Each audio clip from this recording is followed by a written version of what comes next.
My dad was in a coma my whole life after he slept with my brother's wife and got her pregnant. I just learned my uncle didn't just leave, he systematically emptied our family accounts and left my hero dad to rot in a charity ward. I visited my father in the charity ward every Sunday for 19 years. Brought flowers. Read to him. Held his hand while machines breathed for him and nurses changed bags I didn't want to look at. He's been in a coma since I was 3. Car accident. That's what my mother told me. A terrible accident on Route 4 that took my father from us and left him in a bed he'd never leave. My uncle did this to us. That's what my mother told me. My uncle Bo walked out on this family, took everything, and left your father to die in a hospital he can't afford. I hated Bo my entire life. Hated a man I'd never met. Hated him the way children hate when they're given a target and told to aim. 3 months ago I found out every word my mother told me was a lie. My father isn't a victim. He's the reason Bo left. And the charity ward isn't punishment.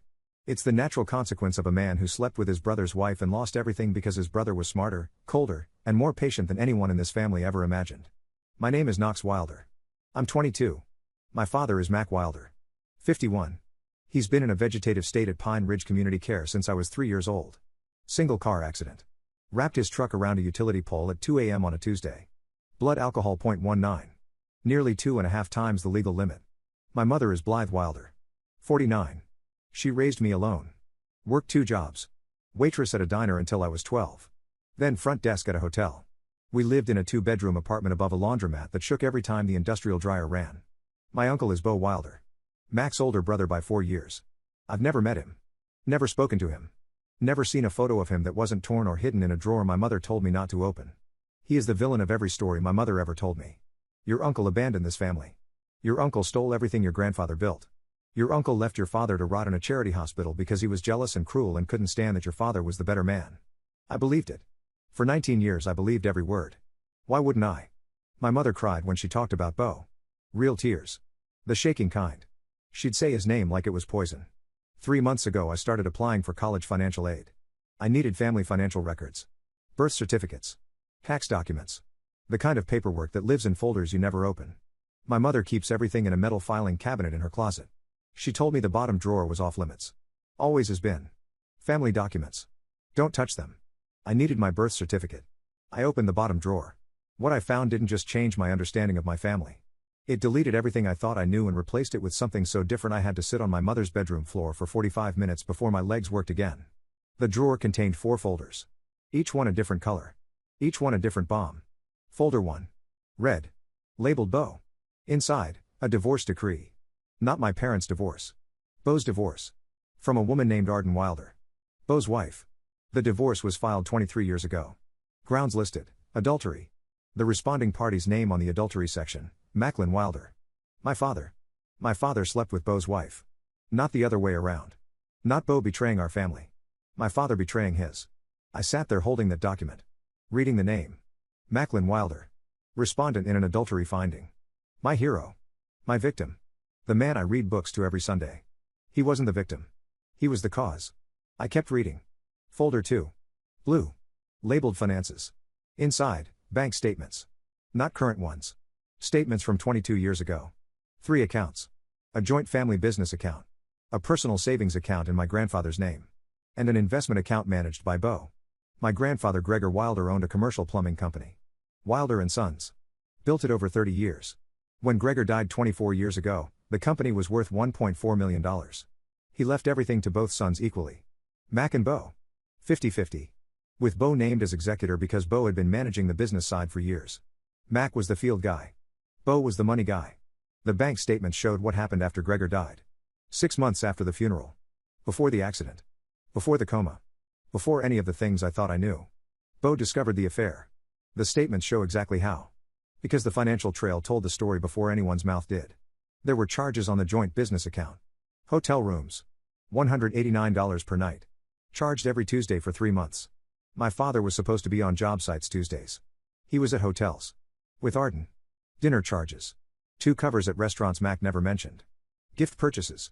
A $680 bracelet from a jewelry store downtown. Charged to the business account. A bracelet that never appeared on my mother's wrist. Because it wasn't for my mother. Bo saw every charge. Because Bo managed the accounts. Because Bo was the money guy. The meticulous one. The one who reconciled every statement. And when the charges didn't match the job sites, Bo did what Bo does. He investigated. Quietly. Without telling anyone. For 3 weeks he tracked the charges. Cross-referenced them with Mac's schedule. Confirmed the pattern. Then he confronted Mac. I found the evidence of this in folder 3. Folder 3. Yellow. Labeled legal. Inside, a printout of a text exchange between Mac and Bo. Dated 23 years ago. Screenshots printed on paper. Old ink. Faded. Bo, I know about Arden. I have the hotel receipts. I have the jewelry charge. Don't deny it. Mac, Bo. Let me explain. It wasn't planned. It just happened. Bo, $189 every Tuesday for 3 months isn't something that just happens. That's a standing reservation. How long? Mac, 4 months. Maybe 5. Bo, 5 months. With my wife. In hotels paid for by our father's company. While I managed the accounts you were stealing from. Mac, I wasn't stealing. I used the business card. I'll pay it back. Bo, you'll pay it back. $4,800 in hotel charges. $680 bracelet. $1,200 in dinners. $6,680 total. You were financing an affair with my wife using the business our dead father built. That's not just adultery. That's theft. Mac, what do you want me to do? Bo, I want you to understand what happens next.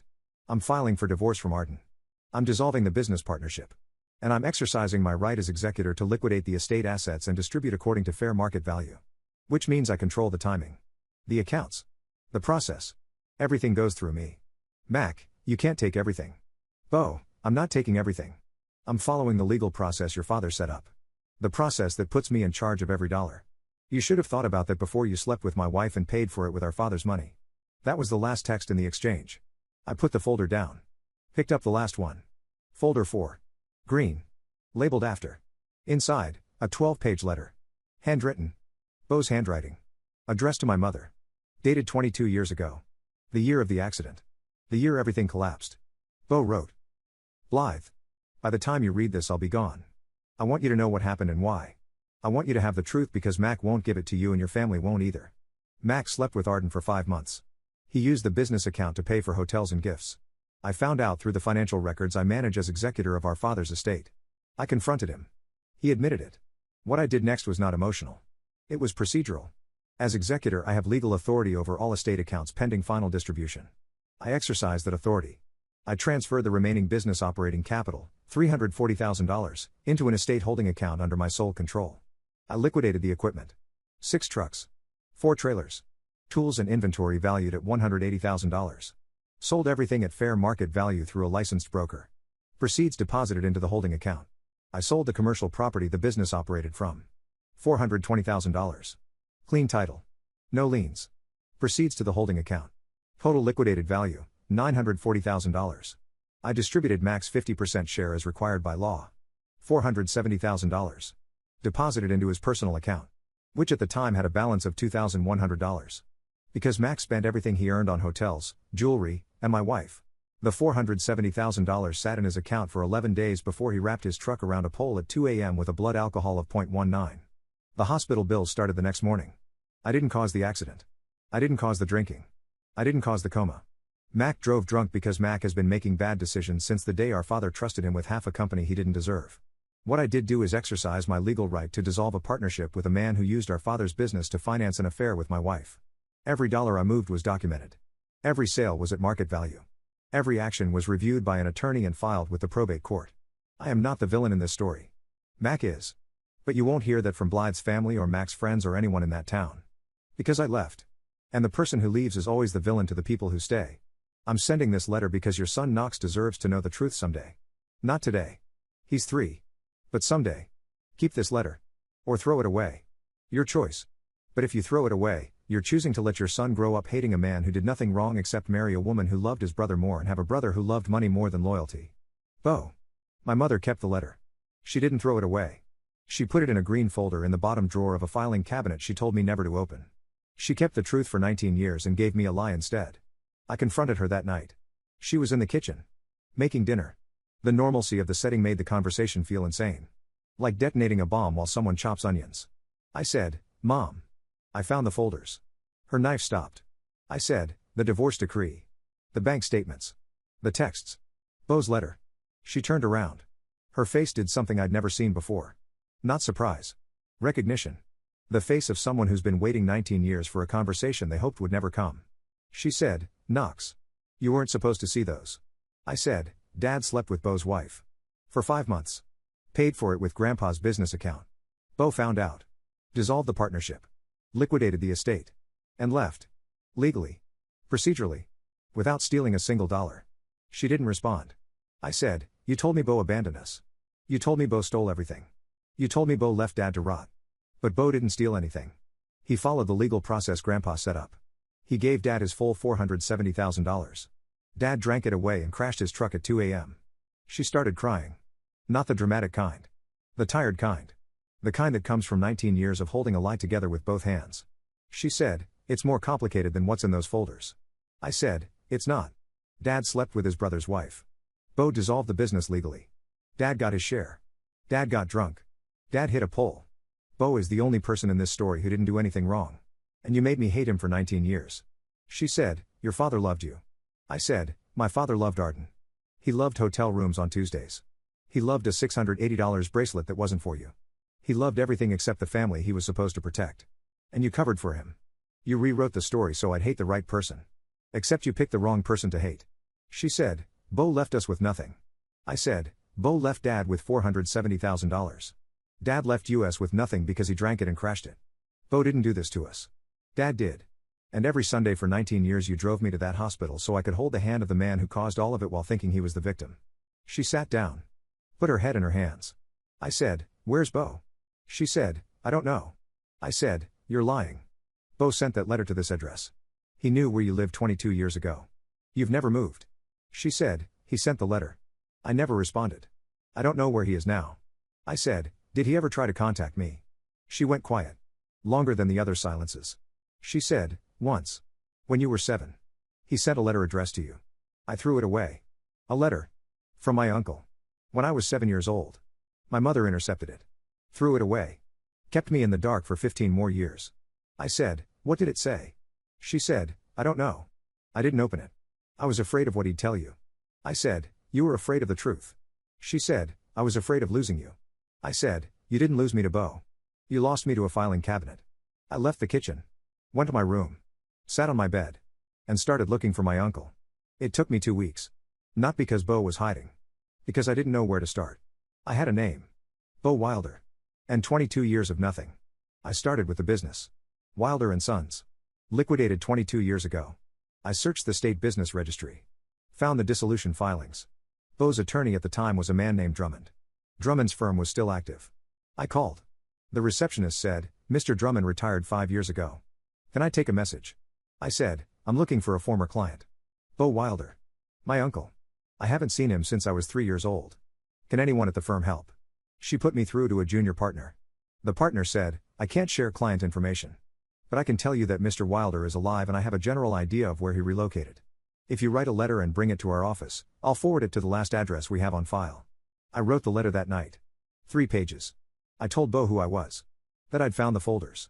That I knew the truth. That I didn't hate him anymore. That I never should have hated him because there was nothing to hate.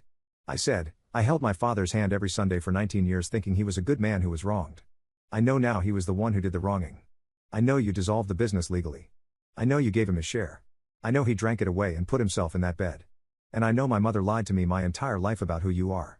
I said, if you're willing, I'd like to meet you. Not to apologize for my father. He can't apologize and I won't do it for him.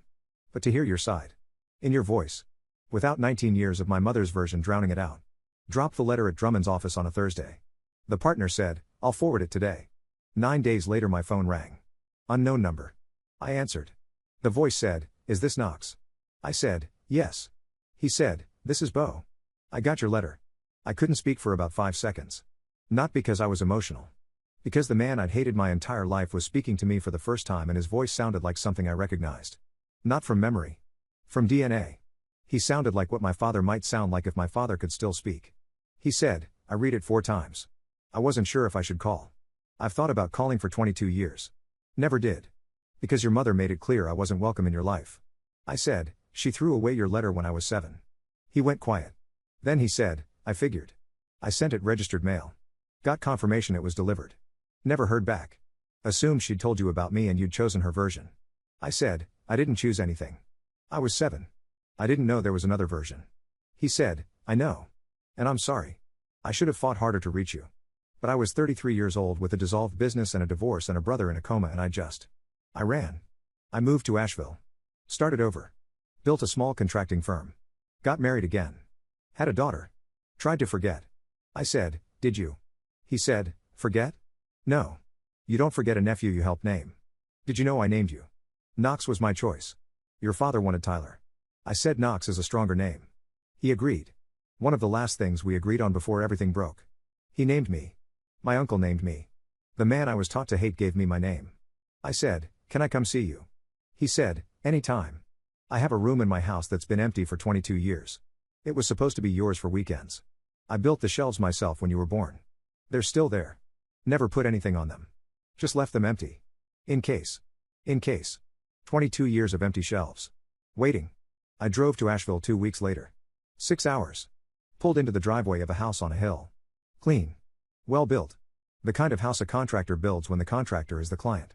Bo was on the porch. 55 years old. Gray at the temples. Built like my father before the accident. Same shoulders. Same hands. He was holding a coffee mug and trying to look casual, but his eyes were full.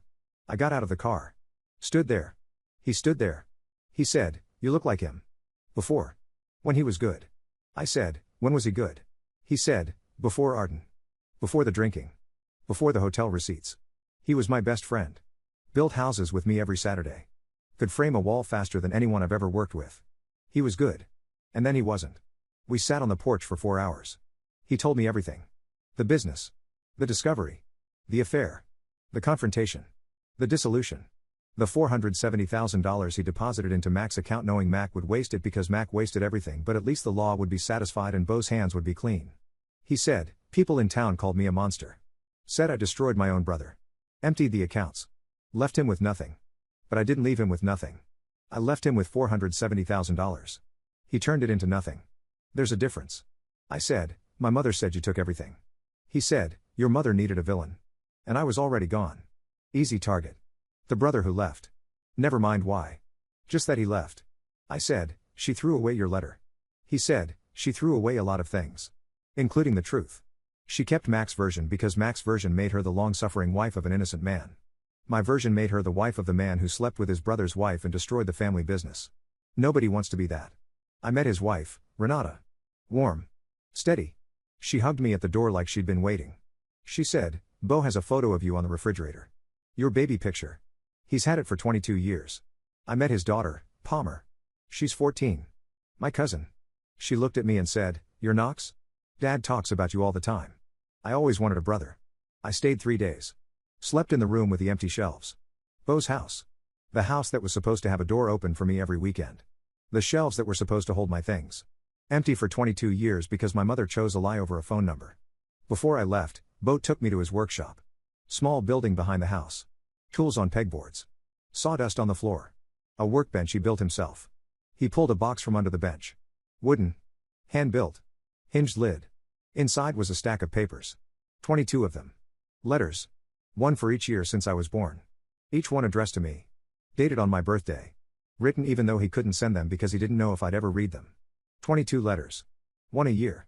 Like clockwork. From a man I was taught to hate. The first letter, from my first birthday, said, "Happy birthday, Knox. You're 1 today. I hope you're walking by now. I bet you are. Vilders walk early. I helped name you. Knox means round hill. I thought it sounded like a place where someone strong would live. I hope you're strong. I hope your mother takes care of you.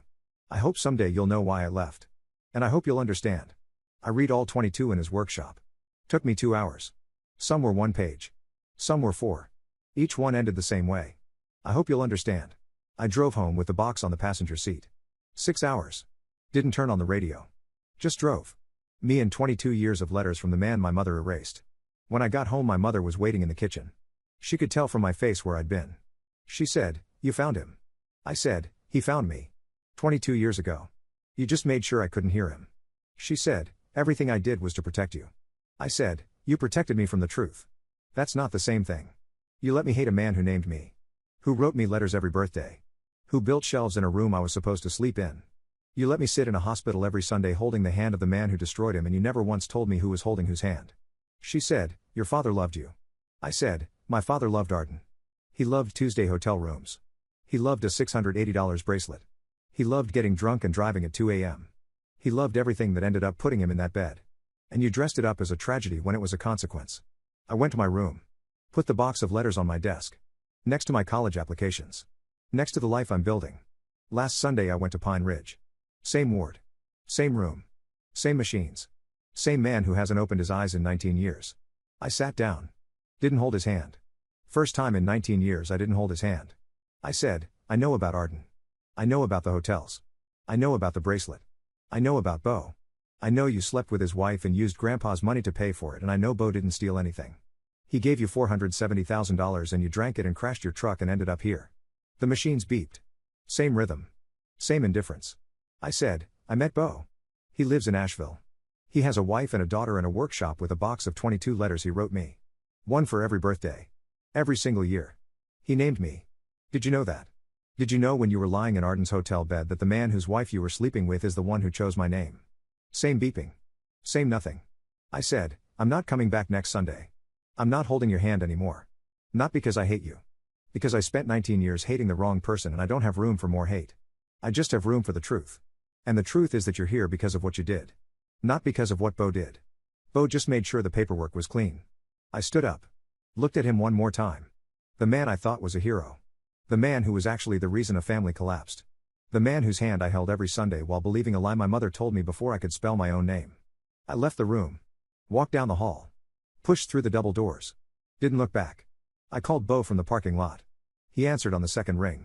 He always answers on the second ring. I've called him 11 times now. Second ring. Every time. I said, I went to see him. Told him what I know.